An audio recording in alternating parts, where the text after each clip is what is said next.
Mayong buntag na pod or maayong adlaw. Nanapod ko i-additional nga pagpadayag na pod sa Ginoo sa ako. Ako siyang gikulit. Gikulit na ko ang Ginoo. Ko ngano man nga sa tanan nga pagkaon may tungod ni sa Last Supper. May tungod ni sa panihapon sa Ginoo. Nganong sa tanan nga pagkaon nga i-serve adto sa ilang table. Nganong bread and wine lang. Walay isda, walay gulay, walay prutas, ug uban pa. Nganong kadto lang siya. So, gikutana gid ako ang Ginoo. Kulod nganong inaana man sa kadaghan pwede pa kaon nimo adto. Nganong kadto lang siya.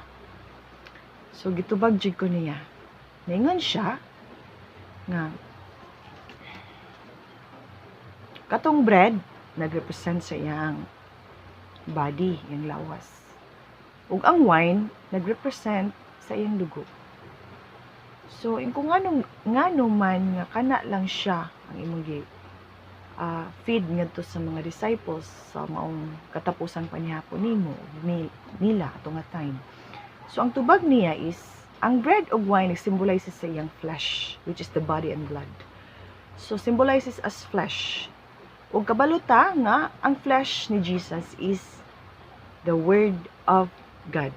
Mingon siya dito, ug ang pulong nahimong tao, became flesh. And the word became flesh. That's the body of Jesus Christ. So, nagkaanak ko, so, ang katoday time nga imong gibuhat sa ilaha, Lord, is kifeed nimo sa pulong sila, which is the bread and wine, which is your body, your flesh. So, gifeed nimo sila adto kay ang pulong gahom sa Dios. Gahom sa Dios. Kay niingon ka nga sa John 1 chapter 1 verse 1 nga sa wala pay nahimo bisan unsa. Sa wala pay nahimo na. Ang pulong diha na. Ug ang pulong uban sa Dios. Ug ang pulong Dios. So ang pulong nga gisgutan didto mao ang Spirit Son Christ the Lord. Og ang pulong Dios, meaning ang pulong Dios pasabot gahom kay gamanan man ang Dios. So ang word is power. So mo dayto nga ang imong gipakaon sa ila is bread and wine symbolizes as your flesh. So pulong mo to siya ang pulong nga mao ang imong symbolizes as flesh and power. Pulong is power, the power of God. Kay ingon man ka dito og ang pulong Dios. Ug niingon pod ka dito sa Matthew 4 katong gitintal ka sa enemy nga ihimuong pan ang bato.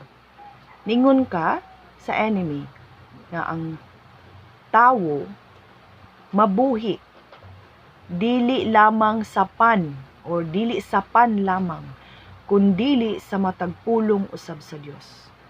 So kana nga storya nimo nga tubag sa kaaway nga nanintal kanimo atong nga time, diri nimo gipasabot sa ako nga kun ang tawo busog ang iyang tiyan, busog ang iyang lawas, kusgan. Apan kun ang tawo busog ang iyang espiritu o kalag sa pulong sa Dios, mas kusgan. Kay ang pulong gahom sa Dios.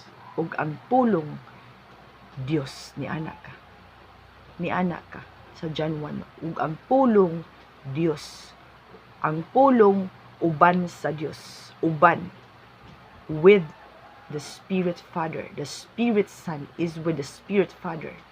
Mo na inusulti dito. So ang pulong sa Dios sa diha di ay ang tawo mubasa sa pulong, makabaton siya sa maong gahom gikan sa Dios. Kay niyo magaog ang pulong Dios.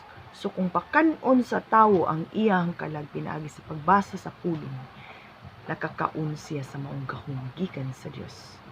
Ug motoy gibuhat nimo sa panahon sa Last Supper. Kipakaon nimo sila sa bread and wine, symbolizes as your flesh, the word of God. The word became flesh. The power of God. Ipakaon mo sila sa gahom. Busa. Inana sila. kaligon atong panahon na. Hallelujah. Salamat Lord. Gitubag jud ko nimo. Dalaygo ang Dios sa walay katapusan, nagpanghinaot ko nga nining bag-o nga presko nga ipaday ka na ako karon. Malipayon ko kay sa dihang ako siyang gikulit. Gitubag jud ko niya. Ug iyang gi-connect ang mga words nga iyang gi-reveal sa ako. Dalaygo ang Dios sa walay katapusan. Salamat sa balang espiritu nga mihatag og guide ka na ako nga mo ni akong buhaton. Mo ni. In Jesus name we pray. Amen. Amen.